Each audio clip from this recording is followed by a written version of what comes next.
তাদের আর এই প্যানেলে আসার কোনো সম্ভাবনা রইল না, যদি না তারা রিজিডলি এই প্যানেলের অপেক্ষায় থেকে যায়। এখানে লাভ ক্ষতির প্রসঙ্গটা চলে আসছে, কাদের লাভ হলো কাদের ক্ষতি হলো। আবার পরোক্ষভাবে ওয়েটিং প্রার্থীদের সুবিধা, যারা সেকেন্ড কল ফর ভেরিফিকেশনের জন্য অপেক্ষায় আছো।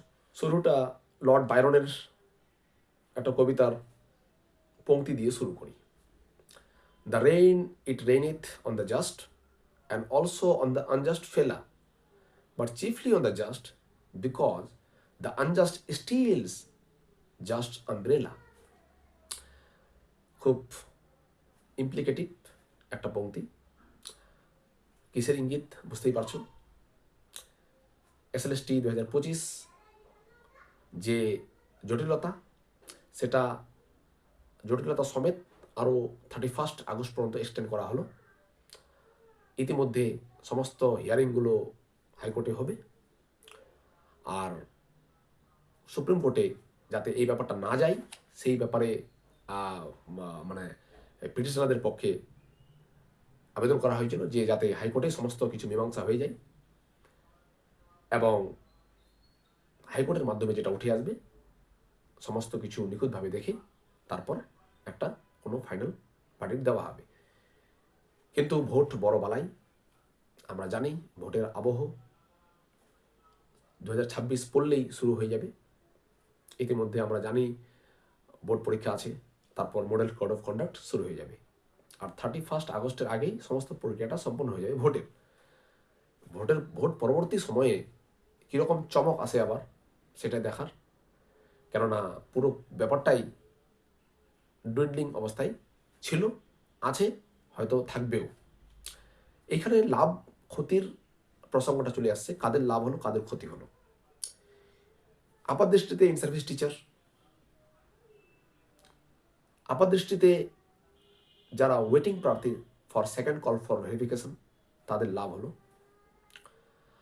আর যারা আরেকটা পরীক্ষার জন্য অপেক্ষায় ছিলে, আপার প্রাইমারি হোক বা এসএলএসটি 2026 হোক, থার্ড এসএলএসটি, তাদের জন্য অপেক্ষার প্রহর গুনতে হবে। ইন সার্ভিস টিচাররা এই ঝামেলা থেকে মুক্ত না হতে পেরে আবার ঝামেলায় যুক্ত হয়ে গেল, কেননা এই পুরো প্রক্রিয়াটাই রিট পিটিশনের যে আউটকাম তার উপর ডিপেন্ড করবে, যেমনটা অমিতা সেন ম্যাডামের বেঞ্চ বলে দিয়েছিলেন অলরেডি। তাহলে আরও তাদের যে টেনশনের যে একটা ব্যাপার ছিল সেটা চলতে থাকবে 31 আগস্ট পর্যন্ত, যদিও তারা সবেতন চাকরি করতে পারবে, কিন্তু টেনশন তো থাকবেই। তারা সিনিয়রিটি পাবে, সিনিয়রিটি হয়ে যাবে 8 মাস।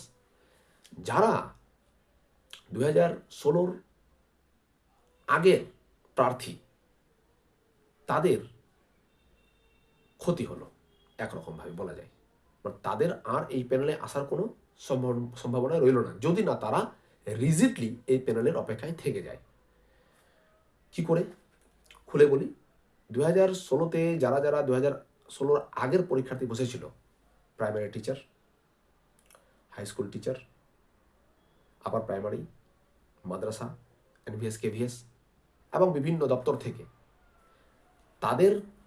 তারা সেই সার্ভিসটা তাদের যে ফেরানোর ব্যাপার ছিল 31 ডিসেম্বর পর্যন্ত তাদের ডেট এক্সটেন্ড করা হয়েছিল জয়নিংয়ের, পূর্বের চাকরিতে ফিরে যাওয়ার, সেটা তো 31 আগস্ট পর্যন্ত তো এক্সটেন্ড করবে না নিশ্চয়ই কনসার্ন দপ্তর, সে মাদ্রাসা হোক, সে এনভিএস কেভিএস হোক, সে হাই স্কুলেই হোক না কেন। তার মানে তাদের 31 ডিসেম্বরের মধ্যে জয়েনিং করতে হবে। এবার তাদের কাছে এটা অ্যাসেট টেস্ট, লিটমাস পরীক্ষা, যে তারা জয়েন করবে কি না। তারা জয়েন করলে তারা উইথ ইনক্রিমেন্ট, উইথ সিনিয়রিটি তারা পাচ্ছে, সম্ভবত অনেকেই এরকম একটা রিস্ক নেবে না, জয়েন করে নেবে। তাহলে তারা জয়েন করলে আবার পরোক্ষভাবে ওয়েটিং প্রার্থীদের সুবিধা, যারা সেকেন্ড কল ফর ভেরিফিকেশনের জন্য অপেক্ষায় আছো, কেননা অনেকগুলো পদ কম্পিটিশন থেকে দূরে সরে যাবে, তাহলে তাদের ভ্যাকেন্সিগুলো ওয়েটিং থেকে নেওয়া হবে, পূরণ করা হবে, চেষ্টা করা হবে। তো এইরকম একটার সঙ্গে আরেকটা ইন্টারলিঙ্কড হয়ে যাচ্ছে, এবং ইতিমধ্যে ভোটও কমপ্লিট হয়ে যাবে। রাজ্য সরকারের একটা অনেক বড় একটা সাই অফ রিলিফ হলো এক্ষেত্রে। কেননা ভোটের আগে এই ইস্যুটা যতই আ আ মানে উঠে আসুক না কেন, আল্টিমেটলি ভোট ততদিনে হয়ে যাবে। টিচাররাও ভোটের কাজে যুক্ত হতে পারবে এবং যারা ওয়েটিংয়ে ছিলে আরেকটা এসএলএসটির জন্য বা আপার প্রাইমারির জন্য, তাদের অপেক্ষার প্রহর আরও গুনতে হবে। তাদেরকে মানে প্রলংড একটা যে অপেক্ষা চলছিল 10 বছর 12 বছর, তার মধ্যে এই এসএসসিটা হলো ঘেঁটে ঘ করে, তাদের অপেক্ষা আরও থেকে প্রলংড হচ্ছে। মানে second third SLST upper primary হোক বা এসএলএসটি হোক, সেটা কিন্তু আরও পিছিয়ে গেল, যেটা হয়তো ভোটের আগে হওয়ার একটা সম্ভাবনা ছিল। কিন্তু এর মধ্যে মাদ্রাসাতে আবার অনেকেই হয়ে যাবে। তার মধ্যে আবার এর মধ্যে প্রাইমারি হবে, প্রাইমারিতেও আবার অনেকের হয়ে যাবে। তারপরে সেকেন্ড কল ফর ভেরিফিকেশন যারা ওয়েটিং করে আছে, তাদের আর কোনো অপশন থাকবে না। যারা ওভারেজ হয়ে গিয়েছিলে বা যারা প্রাইমারিতে সুযোগ পাবে না বা অন্য জায়গায় সুযোগ পাবে না, তাদের জন্য আরও, যারা 1-2 মার্কের মিসিং ছিলে, তাদের জন্য আরও একটা মানে একটা একটা স্কোপ ওপেন আপ হয়ে গেল, একটা ভিস্টা ওপেন আপ হয়ে গেল। যদিও তাদের ওয়েটিং করতে হচ্ছে, কিন্তু তাদের জন্য এই দিকটা কিন্তু ভালো। তো এখানে আমি প্রথম পংক্তিটাতেই বলে দিয়েছি, ইঙ্গিতপূর্ণ একটা যে টিপ্পনী সেটা হয়ে গেছে, নতুন করে কিছু বলার নেই। জাস্টিসের উপর ভরসা করতে হবে, waiting for a true justice. Thank you.